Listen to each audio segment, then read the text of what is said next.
السلام علیکم ګرانو مینوالو، امید لرم چې روغ جوړ به وي او د ژوند په موضوع کې به عزتمندو په نوې ویډیو کې درته هرکلی عزتمندو ډېر افسوسناکه دردناکه واقعه مخې ته راغلې ده. د نوښار سره تعلق لرونکي یو ظالم راپاڅېدل او د وو بچو پلار یې ډېر په بېدردۍ سره قتل کړل او د هغه چې کوم کس یې قتل کړل د هغه یو ورور معذوره دی چې دغه یو ورور یې دی او وو بچي ډېر زیات ظلم او زیاتې ورسره چاوکو. ملګرو د هغه د بچو او د ورور خبرې تاسو په خپله په دې ویډیو کې واورئ.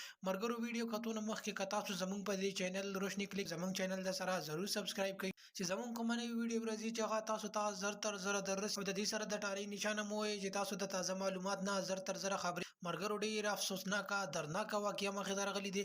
د نوښار سره تعلق لرونکي یو ظالم راپاڅېدل او د وو بچو پلار یې ډېر په بېدردۍ سره قتل کړل او چې د هغه ورور د هغه چې کوم کس یې قتل کړل د هغه والا بل ورور معذوره دی او نور څوک د ګټې واټې نشته. دغه بچو دا خبره کړې ده چې زمونږ پلار د هیڅ چا سره هیڅ قسمه ظلم او زیاتې نه ده کړې، نو آیا دا ظالم ولې راپاڅېدل او موږ پلار یې قتل کړو؟ نو آیا اوس زمونږ بله څوک اسره هم نشته د پلار نه علاوه؟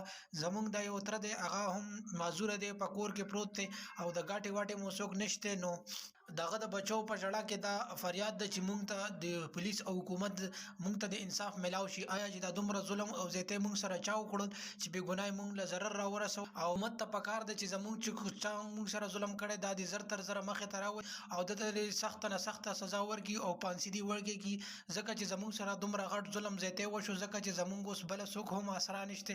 زموږ دا تره دی دا هم داسې ده چې معذوره دی او د ده ګاټې واټې نشته. نو مرګرو یقینا چې ډېر زیات ظلم او زیاتې شوی دی. کومو خلکو چې دا ویډیو کتلی دی په ژړا شوي دي چې دومره غټ ظلم او زیاتې اخر چا. مرګرو امید لرم چې تاسو به زموږ ویډیو ضرور خوښه شوي.